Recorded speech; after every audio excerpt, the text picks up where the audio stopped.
not have headphones in, I just realized. Going to swap that so we hope we have better audio. Good evening, everyone. So this is our second to final class, our second to final lab of the semester. So this week we are doing kind of a review because your like post-course assessment is going to be happening this week for the next 3 days. I'll have a little bit more on that in the slides. But then we will have another week of both lecture and lab, or I guess 2 more weeks of lecture. Next week, we will be doing near-term quantum algorithms that don't require really high quality quantum computers with the high gate fidelities and the high T1 and T2 times that were discussed in lecture the past couple weeks. And then the final week, which is, I guess, not this Sunday, but the Sunday after that, we'll have a panel of all of our, I guess, kind of supporting, like, I guess, more industry team, from what I've been told, like people from IBM, professors that have been helping with the curriculum, etc. So this week is kind of in part a celebration of just kind of looking back at how far you've come from the understanding that you had at the beginning of the course to the understanding that you have now. And we do have the attendance quiz as usual in the bottom right corner, if that's what you're here for. Yeah, so cool. This lab is going to be primarily a review, but maybe you'll finally realize things that you maybe didn't understand the first time you went through them.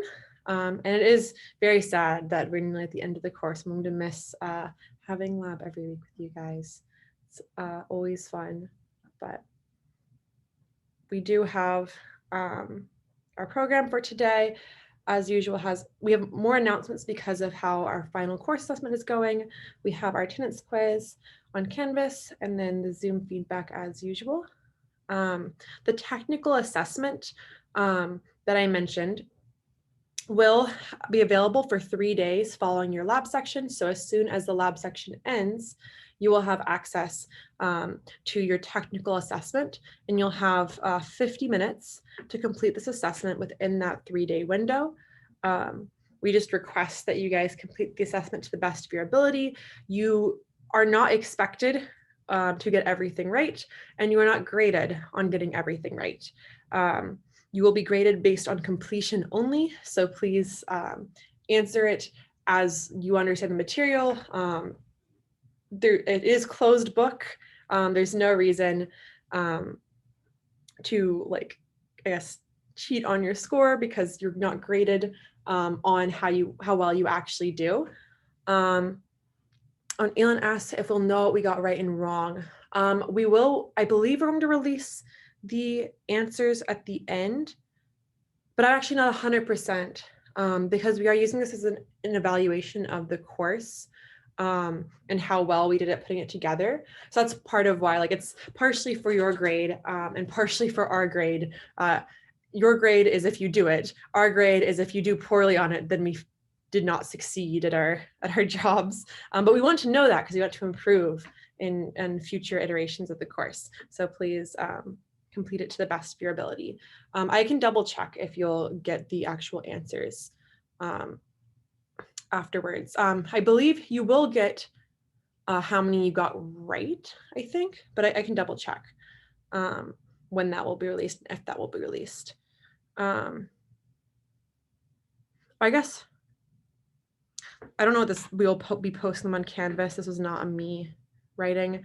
I assume the solutions are posted, but I don't know for sure. They will also get a emailed link to a post-course survey. It will also be posted on Canvas. This is like this is a more, I guess, qualitative or self-assessment rather than a quantitative, like, technical assessment. So please also do fill out this because we love to hear from you guys. We also have another announcement about kind of things going on over the summer. We there's like a whole blurb that Akshay wrote about if you have more questions about quantum and if you want to stay connected with people, we will be doing a thing on, I guess I don't know if the platform is decided yet. I think the original idea was to do it on Twitch, but to do Schrodinger's chat. So rather than Schrodinger's cat, which if you're familiar with is a very famous thought experiment. I think it was covered in lecture, where if you have some like radioactive source in a box with a cat, and that radioactive source can like decay or not, but since it's a quantum system, it's a probabilistic thing that will happen.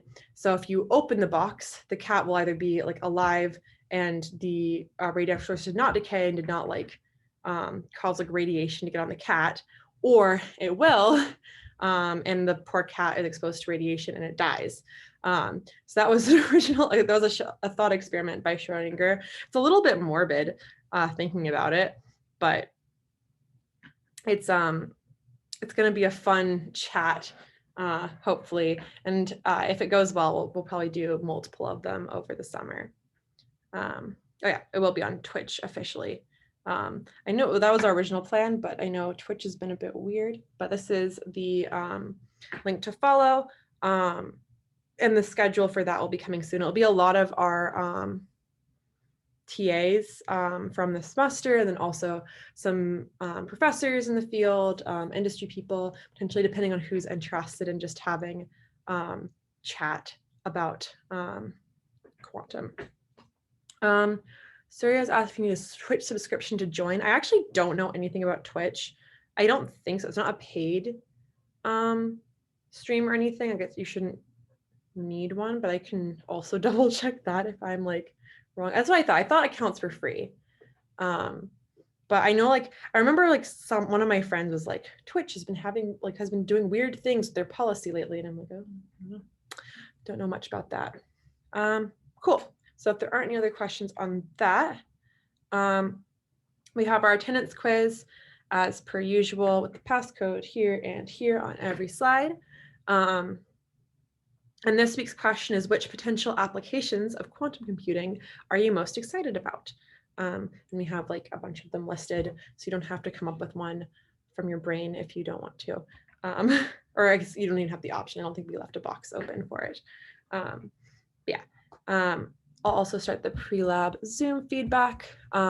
This week, we discussed different qubit technologies, and specifically a little bit more on superconducting qubits, which is what I work on and what Amir works on, and what Aziza works on. I guess you don't know the random TAs that you're not in the section with, but she's one of the other TAs. She's also in the same lab as us. So, wow, I'm getting like all 3 4s and 5s thus far on the poll. So I guess it was a very good lecture. Very extremely understandable compared to the average. I guess it was a bit of a more qualitative lecture largely, but it's nice kind of getting a bearing on what the physical qubit technologies look like and how they behave a little bit, because I do think that's one of the least accessible parts of the field. It's very unclear as to how you actually do gates with nitrogen vacancy centers, for example, because people don't do them that often because it's very hard to do with that platform. Superconducting qubits are a bit more straightforward because we do regularly do actual quantum information like protocols on them, but it's still like a new field. And Surya has asked if photonics could be applied to classical computers as well. Yes, you could actually do an entirely classical computation setup for that. A couple of my lab mates in a lab I used to work in were doing an all optical neural network that was like, you have like a laser, you split it out into a bunch of like other like multiple laser points, and then you have like 2 lasers that like interact, or not don't interact, but like kind of like go through each other and are used like as multipliers and stuff. And that is like, it's not really like interaction, I guess, like you have something mediating the interaction because light doesn't really interact particularly well by itself. But yeah, you can totally do classical computing with photonics. And you actually get some advantages that you get from quantum computing because you can do more like analog-like computation. Yeah, very good question. So I'm going to try to not get too distracted this week because we do have a lot of review to get through. But if you have any questions, definitely hold them till the end, or I can scroll back up and answer them at the end.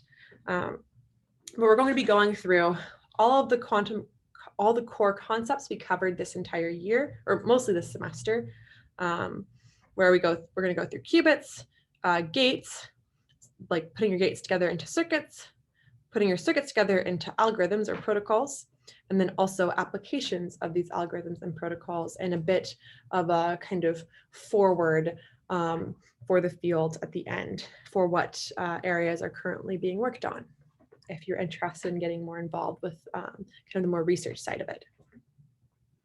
So we spent 8 months learning quantum computing. At this point, we want to ask, how would you define quantum computing? You can post in the chat what if you had to, like, if your parent or sibling asked you, what is quantum computing? Why are you taking a course in it? What would you tell them?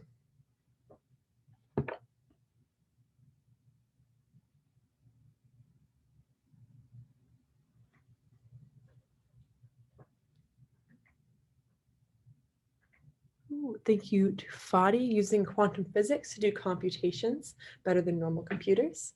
It's a very good answer. And Surya said using quantum weirdness to solve problems that classical computers cannot. Eric is using computation using the laws of quantum physics, especially to simulate quantum, which is a very good point. That was actually the original proposal for quantum computing generally, was by Feynman. It was to use a quantum computer to simulate quantum physics. And that's actually what I do in lab, is I do like analog quantum simulation, where we do just create a system that pretends to be a different system, rather than doing, I guess, more general, like general purpose computer applications. Dennis said the science of using quantum mechanics to improve certain methods of computing. Ilana said using quantum properties like superposition, entanglement, and interference to implement specific algorithms that perform better than classical computers. I like the superposition and entanglement note. That's a very important thing to remember. Jade says using quantum mechanics to solve problems that classical computers cannot, and that it's very cool, which is always great to hear that you guys think it's cool still, even after learning all of its secrets and how it really is just secretly math. And the Krishnan says leveraging the strangeness of quantum mechanics to do faster and better computation. Aryan says using quantum properties to perform calculations better than classical computers. And Oyas says using quantum mechanics to develop computers able to solve certain tasks faster or better. So those are all really great answers. Thank you all so much for like giving so many. So the way we have it written on the slide is somehow using quantum to do things more efficiently. And I think you guys all hit on that. There are a lot of like there's specific aspects of quantum mechanics, like these like interference and superposition properties that allows us to get a quantum advantage. But generally the idea is just using quantum mechanics in some way. So to get started, we're going to revisit the tree of concepts we learned. So we have this tree of quantum concepts where we have our qubits down at the bottom, where we just have like a single qubit that we have created. It is just a single 2-level system. We've drawn this a lot, where you just have a 0 state and a 1 state, and you map them onto your block sphere. At the 0 state, you can't really see the 1. But that's just a single qubit by itself. We then have operations we can do on the qubits. So maybe we're now moving around our block sphere. We're doing a bit flip operation, and we're measuring it, and functionally, like when remember when we measure, we don't measure any particular location on the block sphere. We actually map any measurement right onto the z-axis of our block sphere. And we can only measure a 0 or a 1, but the likelihood we measure a 0 or a 1 depends on where we are in between them. We then have our quantum circuits, where instead of just having like a single qubit and a single operation, we can entangle two qubits. We can put a bunch of qubits into a superposition state so that everything has an equal likelihood of happening.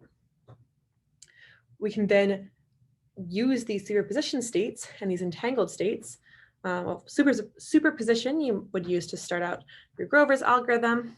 I guess you'd really use a superposition to start all of them, but you want a specifically an entangled state for quantum teleportation or superdense coding. If you remember, it's your Bell state. We'll go through a bit later.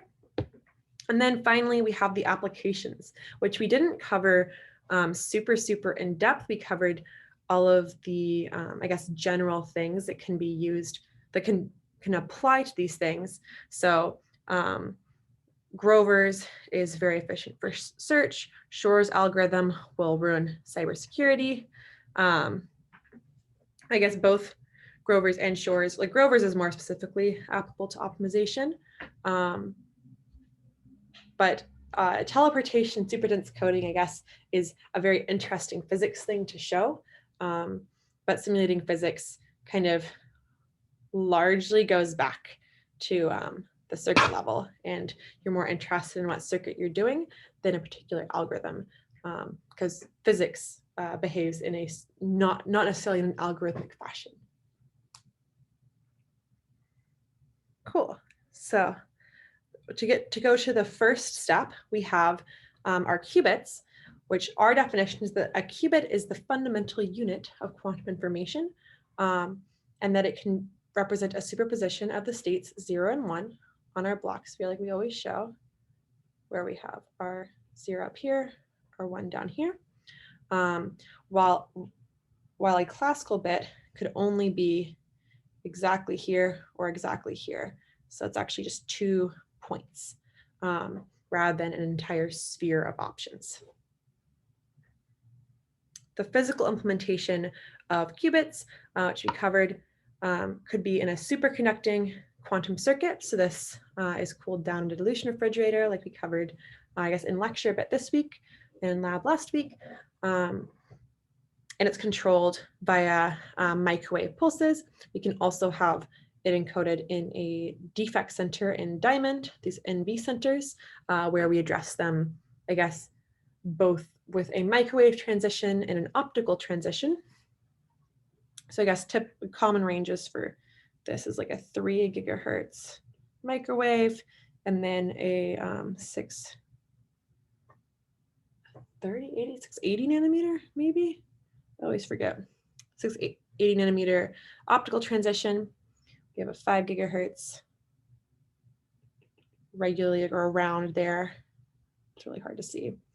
So this is the energies that we're using to control these things. These guys, I think, are generally in the microwave. And then obviously photonic is optical. And your qubit is controlled in different ways depending on which platform you use. You might use a microwave line, which, like, a microwave again is often referred to as radio frequency. So it's actually operating at very similar frequencies to your radio, or actually any signals your computer processes often in the microwave. And your microwave is also in the microwave. Bluetooth is also in the microwave. So most things that we use actually live at microwave frequencies, and optical frequencies are a lot harder to work with. You typically, like, you're more restricted in what wavelength you can be at, which means you're restricted in what energy you can be at compared to a microwave signal. So that makes, like, this is very convenient, and this is largely convenient, I'd say. Oh no, I don't know why mine just disappeared. We're back. Great. The requirement for all of these, regardless of how you're addressing your states, is you just need a 2-level quantum system. It doesn't have to be, the real requirement is you cannot have infinite states that are all with the same level space and the same energy required to transition between them, because that means you can't choose 2 states to be in. If you had a bunch of states that were all exactly the same, if I said all of these were omega, and I put in some energy at frequency omega, I could go here, but I could also go here, or I could go here, because they're all the same energy, and you're not putting in a single like photon of energy. You're not putting in just enough to do one transition. You're putting in more energy than that. And so you can easily just hop way up your ladder and go out of your computational basis. So all you need is to be in a 2-level system. And you want to have a system that has 2 addressable levels that are robust to decoherence. So decoherence is just any loss of quantum information due to interactions with the environment. And so what I think I may have drawn like a not beautiful drawing of it on the block sphere, but you can either have it be an energy loss where you're going from the 0 state to the 1 state, or sorry, reverse that, from the 1 state to the 0 state. Or you can have a loss in your phase where you're going from here maybe to over here. Or, let me change to a different color, you can have a combination of the 2 where you're pointing this way at the beginning, maybe a little bit up in the axis, and then at the end, you're somehow pointing like down here. Any motion on the block sphere, and the block sphere, the only like the surface is the only options you have, unless you're losing some information, or I guess like actually losing, like any direction that you're pointing in can be represented on the surface of the block sphere. But you can also lose information by losing the amplitude of your signal and go inside the block sphere, which also happens with a decoherence process. To represent these qubits, in addition to the block sphere that is my favorite tool, we will use vectors. So whenever we write our quantum state, we'll write it. We cannot describe it with just a single number like this 2. We need 2 numbers to represent our 2 basis states. To represent our full space of options, we need to have 2 possible states, and so we need to have 2 numbers representing the likelihood to be in each of those states. To be more explicit, I think I have transitions that are unnecessary.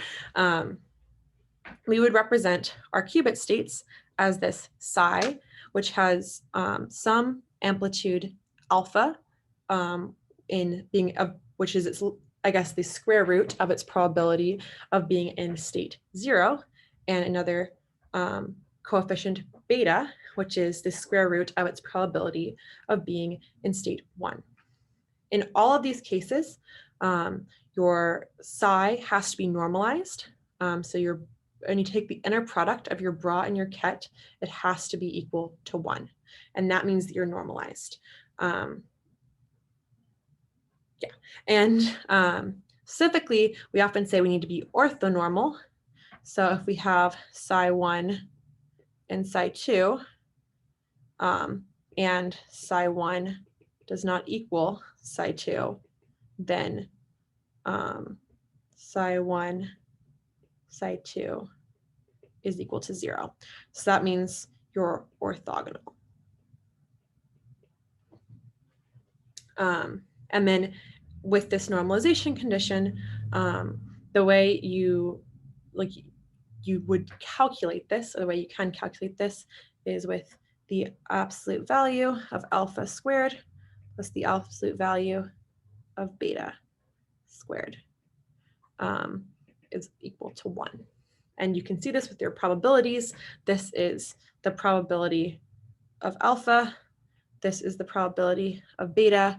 And your total probability has to be equal to 100%. So it all kind of works out. with your bra ket notation, whenever we write a ket, that is a column vector. So for the 0 state, that is 1, 0. For the 1 state, that is 0, 1. And whenever we write a bra, that is a row vector. So you can write it as your ket with a dagger, which stands for conjugate transpose. So if there is a phase, the fact that it's a conjugate means that I goes to negative I, and negative I goes to I.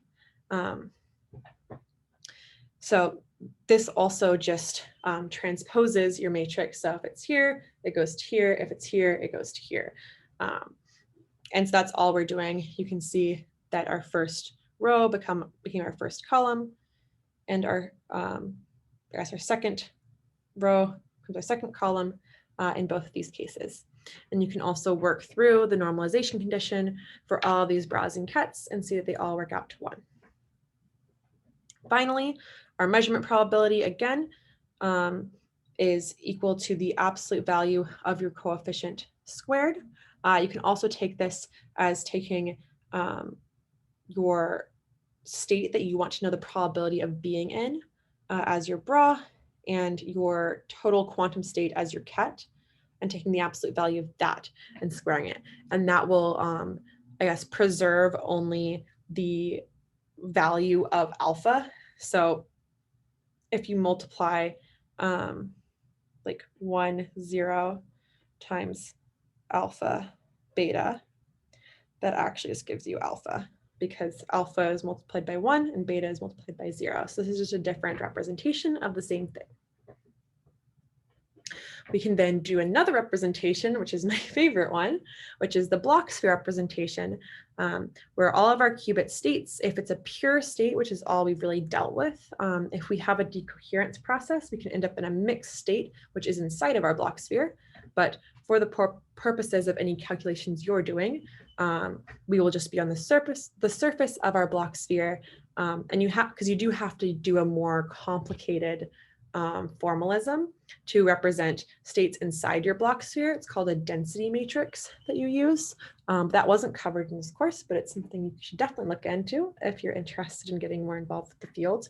Because it is very interesting how you can deal with the effects of decoherence if you can reconstruct the density matrix for your state.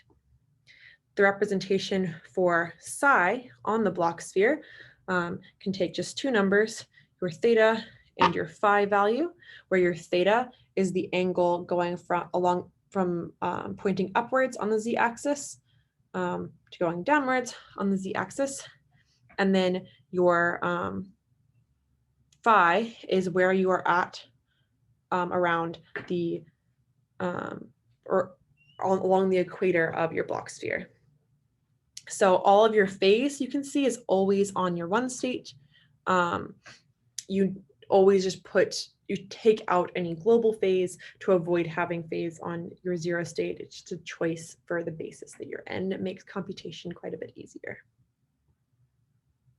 And again, the theta has to be within 0 and pi, while phi goes from 0 to 2 pi. So that way we can represent our full sphere. So with that, we have made it through the qubit material for our review. The next step is to go to qubit operations. So we do have to manipulate our qubit states. We do this with some kind of energy at some frequency, depending on what platform we're on. And this manipulation, no matter how we do it, is a quantum gate. And it'll allow us to use the 3 major quantum resources, I believe Elon noted earlier, which are superposition, interference, and entanglement. And that's kind of the basis for how all of our quantum algorithms work. And at the end of our manipulations, we will do a measurement on our qubit. So for a physical implementation of one of these gates, maybe, here is a really pixelated laser that's going at this oscillation frequency is nu. This h nu is the same thing as h bar omega, where omega is equal to 2 pi nu and h bar is equal to h over 2 pi. So it all kind of works out within a factor of 2 pi. And h bar, again, is Planck's constant, or the reduced Planck's constant specifically. H is Planck's constant, and that is the relationship between energy and frequency. So again, whenever we mention that we're using a frequency to control your qubits, you don't have to think of it as something wiggling if you don't want to. You can just think of it as that frequency represents energy, or a particular energy level. So the transition between these two energy levels, this E2 minus E1, is some delta E, and we need a frequency at that delta E to efficiently drive that transition. You can drive a transition off resonantly, but then you see other things happen that aren't just what you want. So specifically, like if you are off resonant, you don't, like rather than driving from your 0 state around the Bloch sphere to your 1 state, maybe you're like a bit off axis and you somehow end up like here at absolute max. And so that's like, you're like almost 1 state instead. So for a trapped ion system, you can use a laser beam applied to the ion to form a gate. For a superconducting qubit, you would use a microwave tone at the frequency of your qubit transition. For a nitrogen vacancy center, you would also use a microwave tone that's at the 0-1 transition. So in all these cases, using some kind of energy. How we describe that energy differs a lot depending on what its wavelength is, but fundamentally a microwave and a packet of light is the same. It's still a packet of energy. If it's not on the optical that we can see, then we don't always associate it as light, even though technically, I guess it is all packets of energy, just at wavelengths we cannot see. So when we want to actually perform these gates, what we're physically doing is pretending like our qubit is at a particular vector. You could put this on a Bloch sphere if it makes you feel better. And you want to get from your initial state to your final state somehow through a particular transformation, which we'll often do as like a transformation matrix. So this can be represented like so. If our vector is our qubit state, in this case, this is a 1 state, right? And our matrix could be, our matrix is a gate. So this is not a quantum gate that we've learned, or like it is not at all, because it's not normalized. If you can tell, these numbers will not give you a unitary matrix. That's also a thing, I guess, is you want your gates to be unitary, and this is not unitary. So if something is unitary, it means all it does is move us around on our Bloch sphere along the surface. But if it's not unitary, then we end up at a like distance away from the center of our Bloch sphere that is not 1. So if it's a decoherence process, you would technically not quite have a unitary matrix, and you will end up somewhat inside your Bloch sphere, but you can also end up like outside your Bloch sphere if you somehow have an amplification process happen. So you do want a unitary matrix, but obviously many matrices exist that are not unitary and are used in other fields, less so in quantum. We then have our examples of the quantum gates we might want to use, and these are quantum gates that are all unitary matrices. We have our Z gate, or our phase flip. We have our X gate, or our bit flip. We have our Y gate, which is actually both a bit flip plus phase. or I guess like it's rotating us around a different axis. So it would give us like a 90-degree phase shift compared to an X gate. We have our R phi gate, which is an arbitrary phase. So this is a phase gate. We have this, which is like our square root X gate.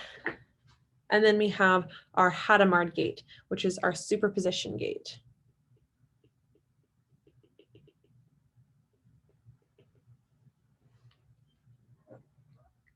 And again, there is we covered this briefly last week, that there is a subset of gates called Clifford gates, where if you apply the gate twice, you end up back at the same spot. So this R phi is not a Clifford gate, but Z, X, Y, Hadamard, and I believe the square root X also a Clifford gate. So if you apply it, or actually I don't think the square, is the square root X a Clifford gate? Maybe. You need to, like, you can actually work it out yourself. If you end up in the same spot by applying it twice, then it is a Clifford gate. Otherwise, it is not. So we have like a certain restricted gate set by that. And to have universal quantum computation, you do need more gates than just the Clifford gates. But you won't be tested on that in particular. You don't need to memorize these either. It's good to know, I guess, the XYZ Hadamard, at least as far as what they do, though. But when we wanted to actually apply these gates, we did linear algebra for this. So if we start with our initial state, we go through a Hadamard gate, we go through an X gate, and then we end up in our final state. We have to remember that we actually multiply backwards for this matrix multiplication. So the way we do it is we have our initial state at the rightmost point. We have our Hadamard gate in the middle, as it is here, and our X gate actually comes first. And so we multiply from right to left, multiply this through, which would give us a 1, -1 with a square root 2 normalization. And then we go through again, and we'll end up with this negative square root 2. If we like take, this is like what we end up with, because we're just selecting this by multiplying by this. And then we can multiply with our X gate. We end up with our negative on top and our positive on bottom. So that's all we do for all of these, for all of our gates. And this is just how matrix multiplication works. You could potentially like reformulate like the matrix multiplication rules to go forward. But the way we do it is backwards. Like it's just the standard mathematical approach. So like it's not completely arbitrary. You do have to do it this way, but if you reformulated all of linear algebra with different rules, then you could do it forwards instead. So with that, we want to, when we actually want to get a result out for our measure, for our computation, we need to measure it. And so the question is, if we have this state, 3/5 0, 4/5 1, what are the probabilities of measuring each of these results? So I ask you to tell me the answer. We have our 0 state, say it's the probability of the 0 state, and the probability of the 1 state. What are these numbers I should put in?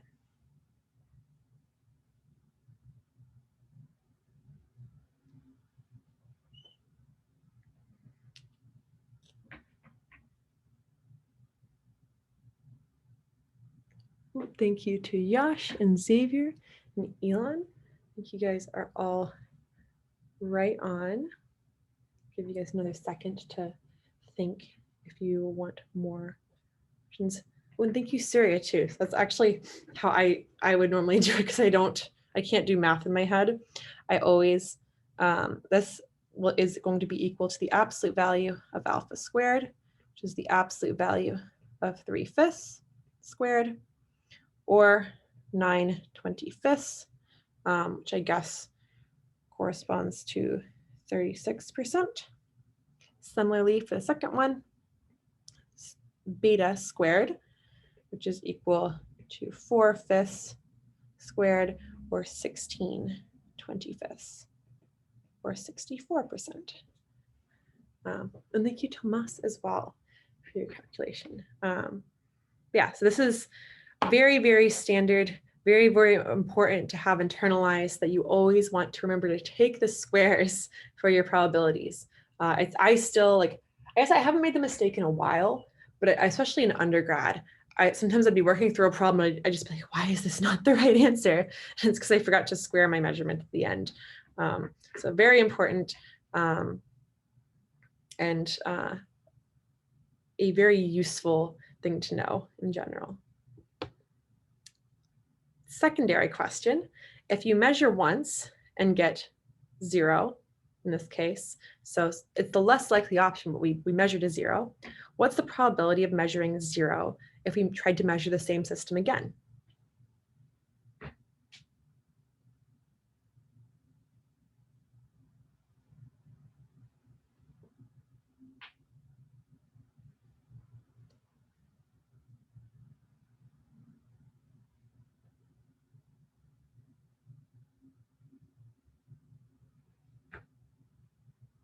So thank you to Xavier for your, and Austin, your very confident and very correct actually answers.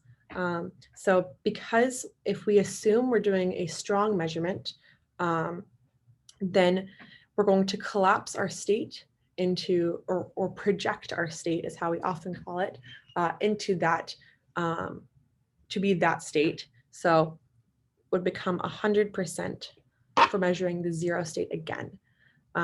You can also just cause your qubit to spin out pretty much, and not result in being the 0 state if you try to do a weak measurement and don't do it very well. But if you're doing a strong measurement, which is what we normally assume, then we are collapsing our state or projecting our state into the energy basis, and we're going to end up with the same value if we ever measure it again. It's going to be in the 0 state.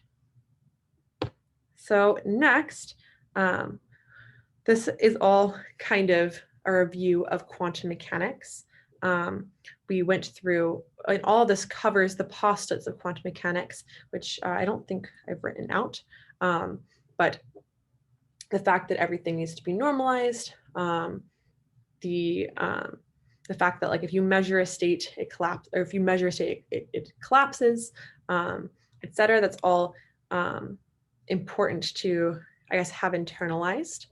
And this quantum mechanics tells us the different possible results of an experiment, rather than telling you deterministically what's going to happen.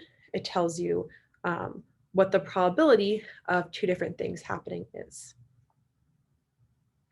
And to understand all these concepts, if you remember, we looked at the Stern-Gerlach experiment, which is where we had our magnets like so, and an electron flying through them.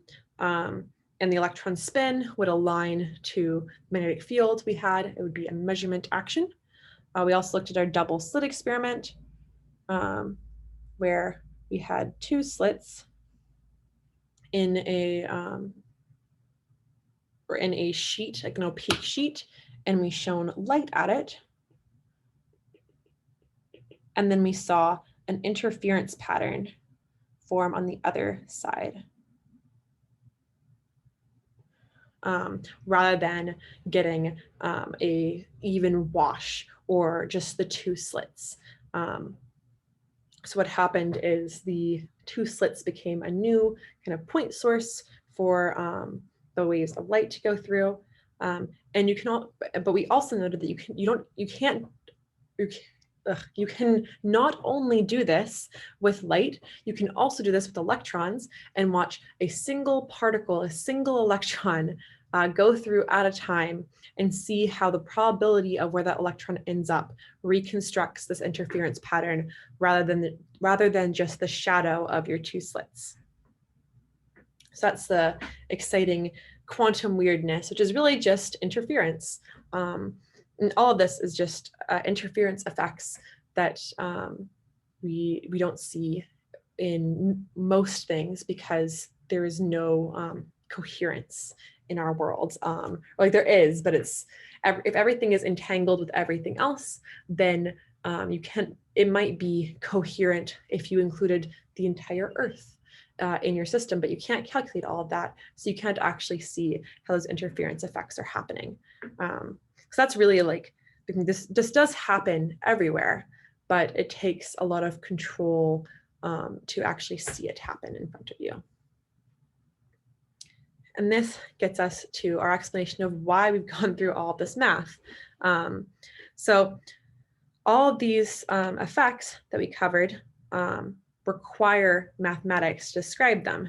So these interference effects require that you have some way of describing the phase, which is why we have our like horrible like exponential numbers with our phase and our trigonometric like sines and cosines to describe what phase our qubit is at, which will then tell you how it would interfere with another qubit. And this is also why we have to use vectors for our qubits. We could take our real and imaginary parts as an additional vector, so that we'd need 4 numbers to describe each qubit, or we could just put it in our 0-1 computational basis, which is what we do in this course and is what is traditionally done in physics. But this allows you to describe the phase of both states rather than just one. And I kind of already gave the explanation for complex numbers a bit out of sequence.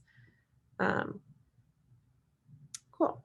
So the 3 quantum resources we want to remind you of again are superposition. So if we have n qubits, we can be in any combination of 2 to the n classical states, while a classical bit is only stuck in these 2 to the n. So like you have, I guess, like 2 to the n, choose 2 to the n minus 1 for your n qubits, while your classical bits is like you only have, I guess, like exponentially fewer states, which means that quantum computers also use many fewer resources than a classical computer. In addition to having these superposition properties that allow us to store information more efficiently and manipulate it more efficiently, we also can have interference in between our quantum states, which allows us to get a quantum computer to the correct solution by canceling out the wrong choices and amplifying the right one. If you remember Grover's search algorithm, use this amplitude amplification process to leverage interference for this. Finally, we can create entangled states that cannot be represented classically, cannot be represented in a block sphere. And this allows us to access states that classical computers could never create and would need to use a lot more resources to emulate. So with that, we've made it through our kind of quantum mechanics, and now we're going on to quantum circuits. So we combine all of our gates and measurement and states that we've created to create these quantum circuits, and we're going to use Qiskit to run them.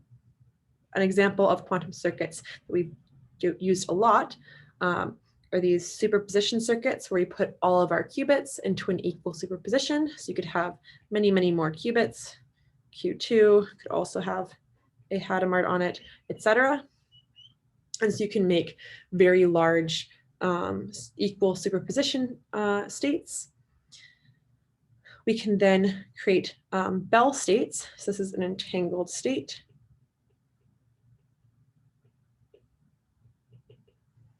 So we go into our superposition here, and then we go into an entangled state here.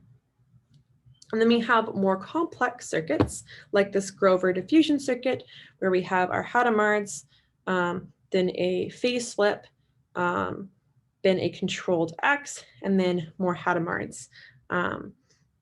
And this allows you to do many different things with these quantum circuits. So, and this allows you to do the amplification process that we discussed. When we actually want to run these circuits we've created, we use QxQ.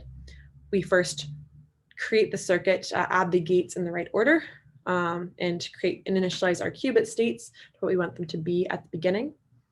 We can then add in a circuit simulator using the state vector simulator just to get the mathematical result, or the chasm simulator to get a probabilistic result, or even a noisy quantum computer emulation result.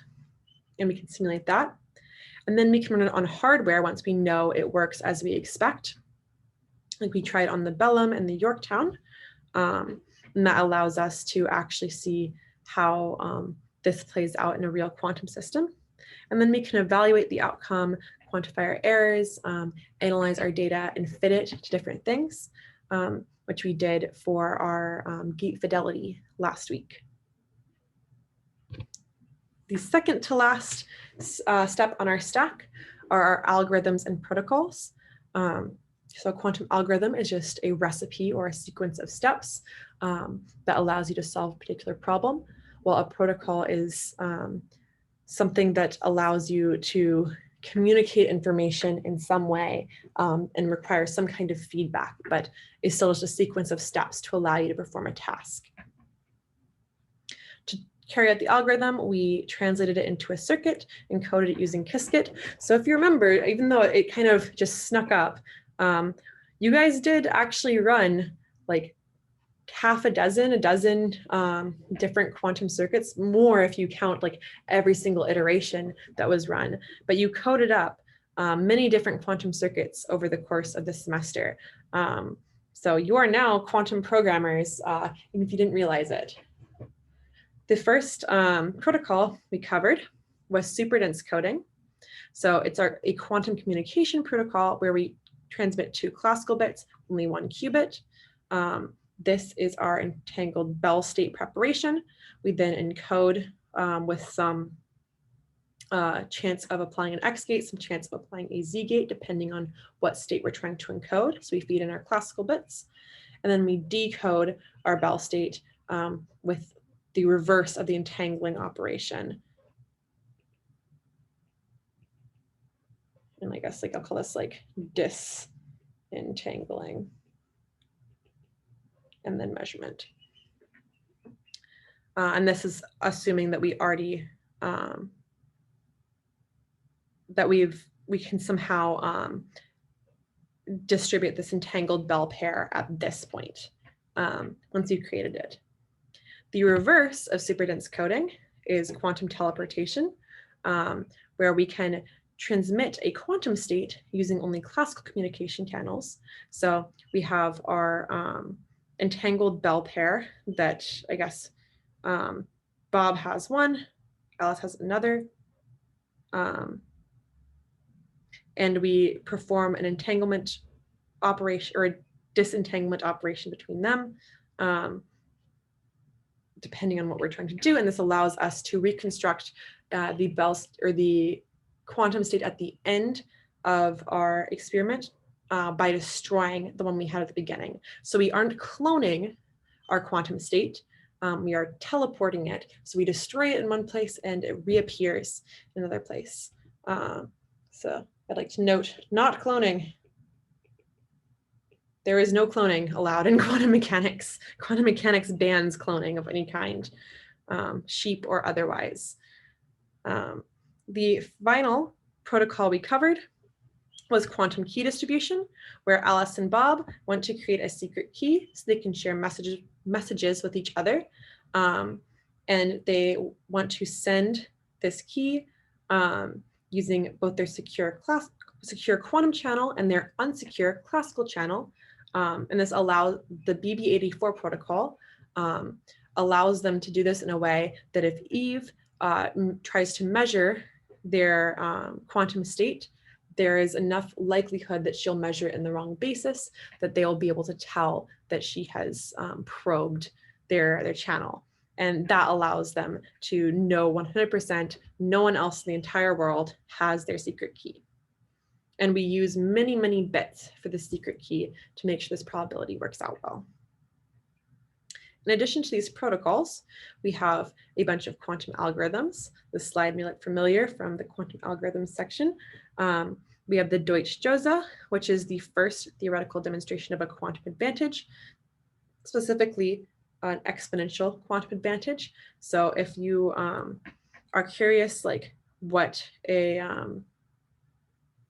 quantum advantage or quantum supremacy is often described as going from an intractable problem, which means something that scales as O of e to the n, going to O of n, or like some kind of polynomial time. So it could even be like n to the 100.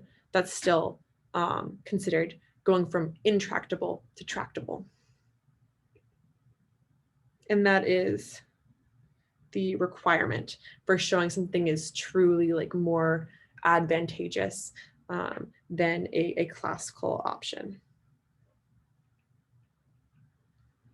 We have Shor's algorithm, which just gives a super polynomial speed up.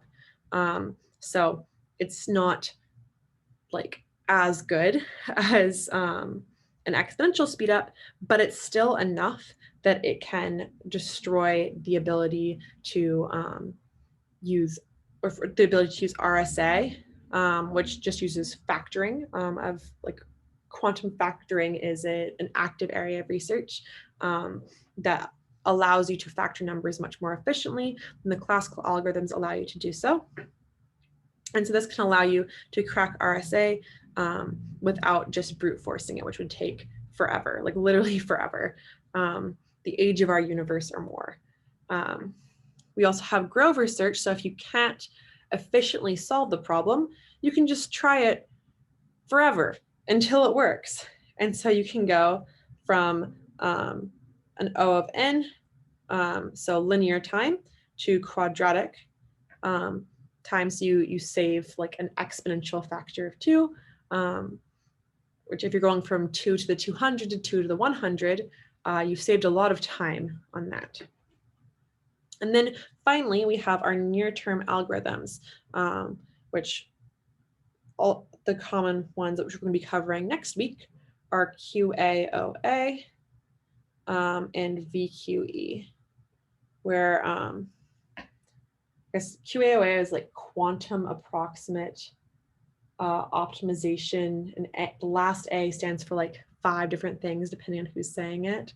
And VQE is a variational quantum eigensolver, but we'll go into that more next week in our kind of like, it's our final real lecture before just the panel is the final lecture.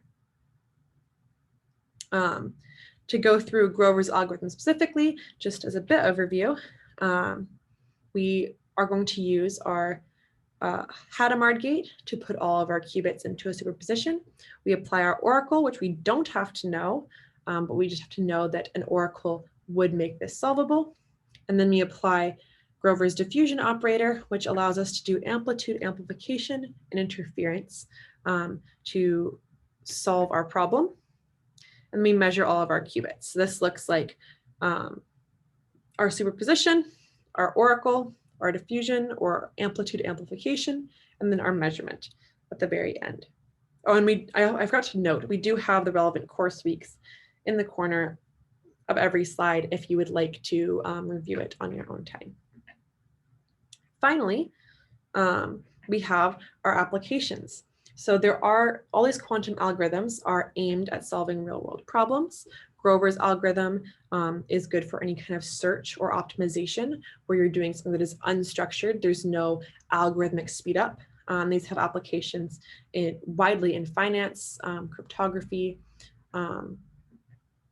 chemistry, ecology, like anything you can name. Shor's algorithm is, I guess, more specifically related to particular problems that are hard to solve. So this has applications in pure mathematics in addition to cybersecurity and cryptography. And then finally, we do have the ability to simulate quantum systems with kind of like, I guess, digital approximations of what these quantum systems are like. So a lot of Google's recent research papers are in doing this last one. Going into a bit of the hardware before we kind of wrap up with looking forward, we do need some way of assessing our quantum hardware to be good enough to run our algorithms. So right now we don't have good enough hardware, so we have to use these noisy compatible algorithms. We can't just run Shor's algorithm if we want to. But to do this characterization, we can measure our relaxation time, or our T1, which is just looking at an exponential decay from, I guess, 1 to 0, not 0 to 1. So we're starting out in the 1 state, and we're going to the 0 state with an exponential decay. So it's an e to negative t over t1. And we fit this, and this gives us a metric that we can use to compare to other quantum processors, and also tells us how long our quantum information will last if we prepare a particular state. Our second metric is our decoherence time, or our T2. So this is actually like, if you care about the phase of your quantum state, your T2 is actually your limiting factor. And you can calculate your T2 using a Ramsey experiment, where we have all the pulse sequences for this. This is a pi pulse. This is going from your 0 state to your 1 state here. This is prepping at 1 state, and then you read out after some amount of time. Here, we're prepping a superposition state. So this gives you a 0 plus 1 over root 2. We wait some time, and then we do another like superposition, or we undo the superposition. So we end up back in our energy basis, and however much we've drifted tells us, can be seen by what we end up with at the end. So here we have our T2 max is equal to 2 T1, and our dephasing, which is our precession around the Bloch sphere, or around like the equator of the Bloch sphere, is this T phi term. Finally, we have what we covered last week in lab, which is our gate fidelity, which we do using randomized benchmarking, where we do many gates, specifically Clifford gates, and we see how our the probability of ending up in the state we started in decreases over time. So we should start out near 100%, and eventually it decays, be quite a lot lower. And then we fit that to some kind of polynomial function that describes that behavior. With that, we have a lot of questions for what's maybe coming next. What do people think about at different levels of the tree? Well, if we're doing applications, we're trying to predict whether quantum computers will be useful and when. We want businesses to prepare for quantum technology, and society to prepare for this. If we do crack RSA, do we have to replace it with quantum key distribution and entirely private key cryptography?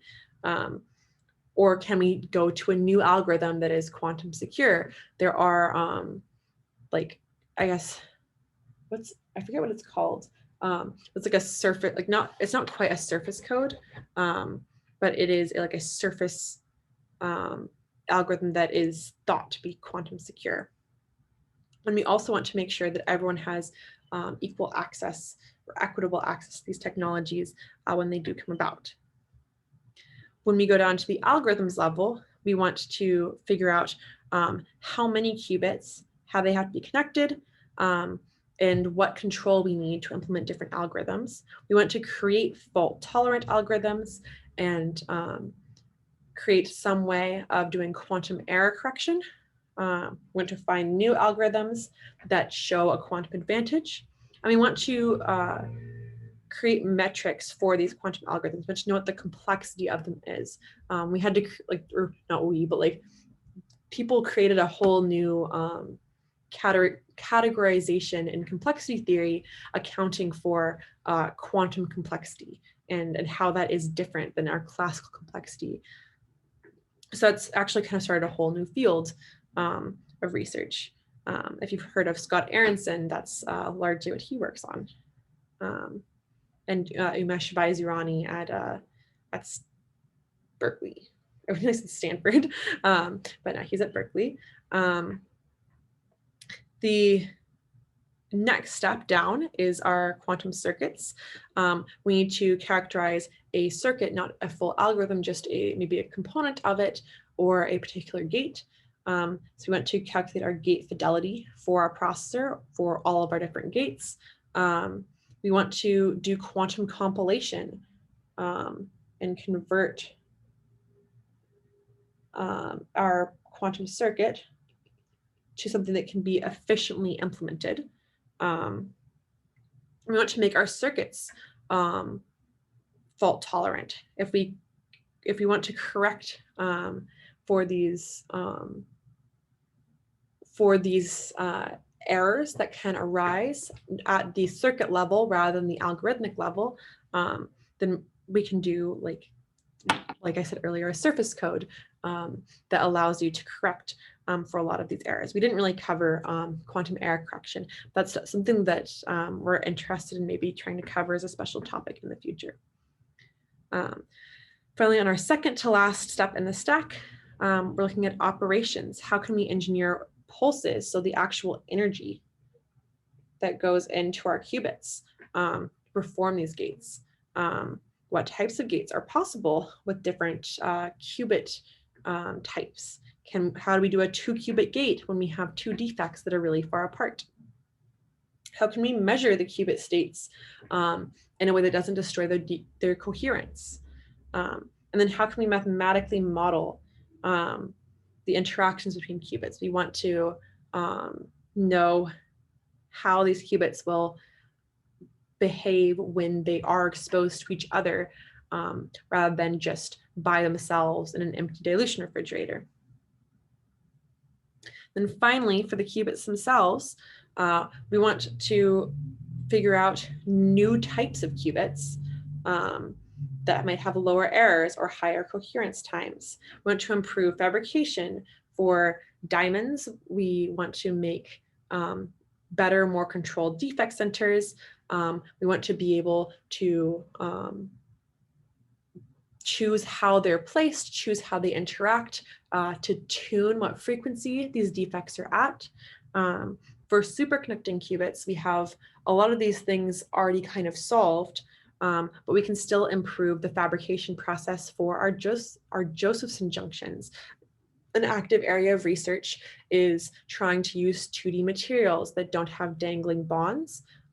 So if you think of like the surface of material, if you feel roughness, that means there's something that's not completely flat. You can think of a sheet of a material that's very thin the same way. If it is not a 2-dimensional material that has all of the atoms bonded together just in the plane, and there's bonds sticking up that can stick to things and can get electrons or oxygen or whatever stuck to them, and that can cause more defects that can destroy your coherence. So that's an active area of research for superconducting qubits and other platforms as well. And then we also want to improve our 2-qubit gates specifically.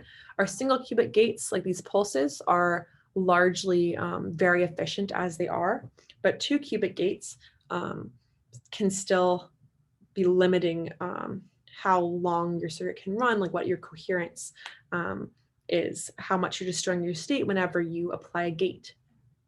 So that's something that people are looking into a lot. With all of this, these are all of the levels that we're covering. I guess this is a pretty reasonable breakdown of what's available in the field. And you can think about what level of the stack you find most interesting. What would you want to work on? you have, I guess, 5 options here. Like, let me know like what you think would be most interesting and why. And I will start the post-lab Zoom poll. We're a bit over time, but not terribly so. And I will go through the key takeaways. So this is huge. We've made it through an entire year-long course. And we did an assessment at the beginning of the course. And so we know exactly how much you guys have learned. And you've learned a ton. Like there's so much material covered. It's a lot of kind of basic material, like not basic in that it's easy, but basic as in it's applicable to almost anything. Linear algebra, probability, programming are all very useful no matter what you want to do. But this quantum physics background will give you a lot of intuition if you go into mechanical engineering or electrical engineering, or even computer science. If you want to become a quantum programmer, it's good to know how these things physically work, and you will have to understand the quantum physics on some level. But quantum computing is very interdisciplinary. So no matter what you want to do, if you decided you think lasers are the coolest things in the world, working on neutral atoms or ion traps or NV centers or photonic quantum computing, you could only work on optics and not actually deal with the quantum part at all if you're not as interested in that. So there's tons of options. We do also have some further reading. We have a resource guide on Canvas, and there's some hackathons and projects that you guys could work on after the course is over. There's also a playlist of quantum information science videos that Akshay put together, and this will be sent out via Canvas.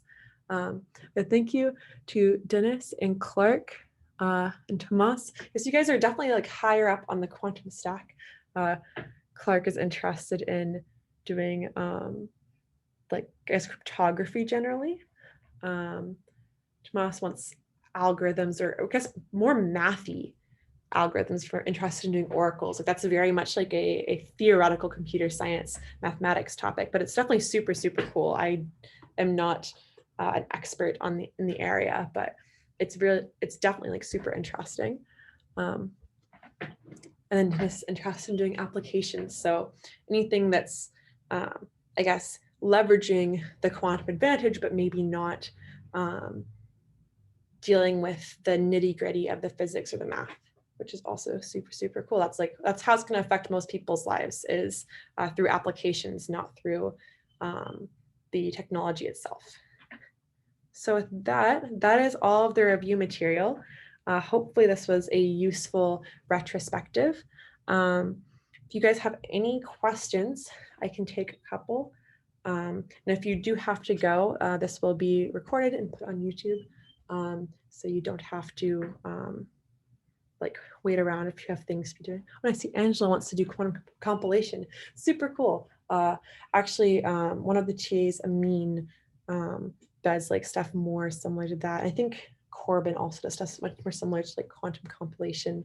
I definitely work, I guess, somewhere between applications and qubits themselves, because I do quantum simulation, but I also can design the circuits in the control. So kind of like all over the place. The only thing I definitely don't do is algorithms. And Dennis asked if there's going to be a second course. So this is actually the second like semester of the course, I guess. The first semester covered kind of more basics and the math that you'd need for the course. I guess more advanced material would probably be best served as whatever you're interested in doing. So I definitely recommend looking on like edX or Coursera or YouTube. Honestly, like a lot of lectures are just available there, and choosing which topic you're most interested in. Professors that might be of interest if you're interested in, I guess, more like quantum, like computer science. I'd say you could look at Umesh Vazirani. I'm probably spelling his name. I think it's an I here. I think that's right. And then Scott.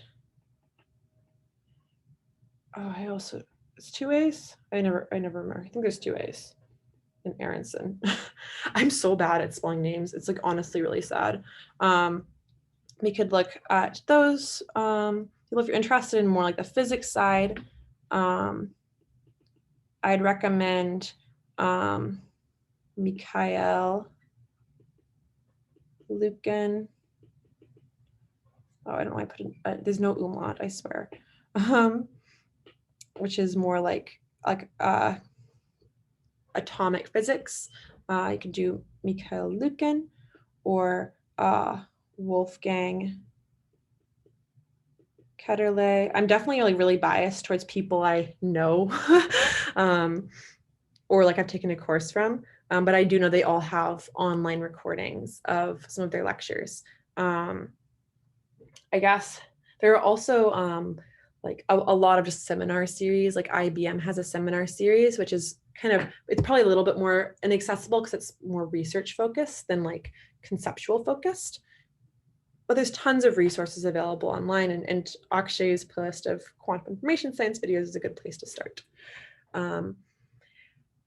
William asked how long the recordings will be on YouTube. I believe we're leaving them up forever. I think Canvas / Piazza will like stop being available at some point, but the YouTube stuff will be available forever. And Elon has asked how I actually got into quantum computing. So I definitely like come from a much more academic side. In undergrad, I worked on these things called topological insulators, which are like, I guess it's hard, they're surprisingly hard to explain because it's a very much a physics topic where these materials have a different topology than most matter. So I don't have a coffee cup on me, but I have scissors. You can see there's 2 holes in these scissors. That is considered topologically inequivalent to if I had something that had only 1 hole. Like if it was just this half, I have only 1 hole. Or if I have like this cup that does not have a hole at the bottom, it has 0 holes. So the topology of a physical object maps directly to the topology of a material, like just the material by itself. So the cool thing about these materials is they are like the topology protects them from things decohering their states. The whole reason we're really interested in them is that we like they cannot be perturbed by as many things. So like since decoherence is a huge issue, anything interacting is a problem. But if you have a topological material, then only certain things can ruin your state, specifically typically magnetic things. So things that break time reversal symmetry can perturb your state, while other things cannot. And Victor's asked if a straw has 1 hole or 2 holes. It has 1 hole. We had a long discussion in my house for some reason about whether if you could like pants technically only have 1 hole because it's all continuous, I guess. But it depends how you count. Like I definitely count this as 2 holes, but like some people like count weird. And then Michael's asked if the Discord will stay alive. I actually don't know. I will ask the course admins and double check on things because they keep telling me what things will stay up and what things won't, and I always forget which one's which. I should honestly like make notes. But yeah, hopefully like resources that you hopefully want will remain. It's just the things that you have to like pay like some maintenance for that prevents us from like keeping it up forever. And Elon has asked how I started that research specifically. Well, I was an undergrad and I wanted to do research of some kind. I thought it sounded cool. And so I just like went up to one of my professors after class and I was like, hey, you hiring? And he was like, how did you know? And so I started working in his lab.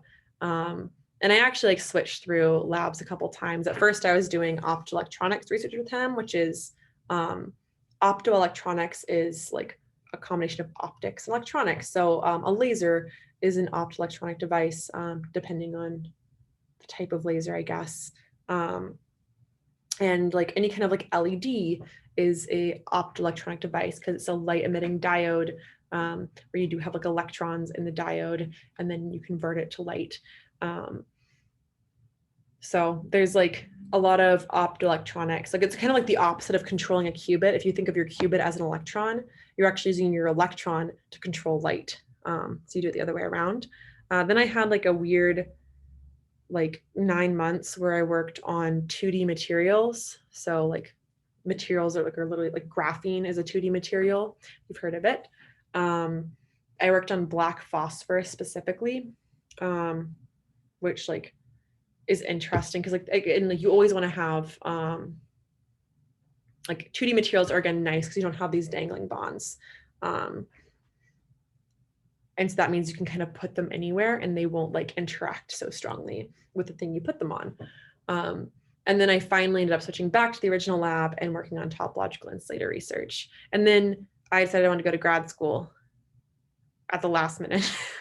And then I applied to grad school and was admitted to grad school. And now I'm in grad school. So I was very interested in research and I was really interested in physics. And I always knew I was really interested in physics, but I didn't have like a clear path for what to do with that until pretty much the end of my undergraduate career. Like I decided to apply to graduate school in like October of, I guess it was like my 4th year of college. But I did like a master's year. So I did like a 3-year undergrad and then a 1-year master's. So I just condensed, like it was supposed to be a 5.5-year program and I condensed it down to 4.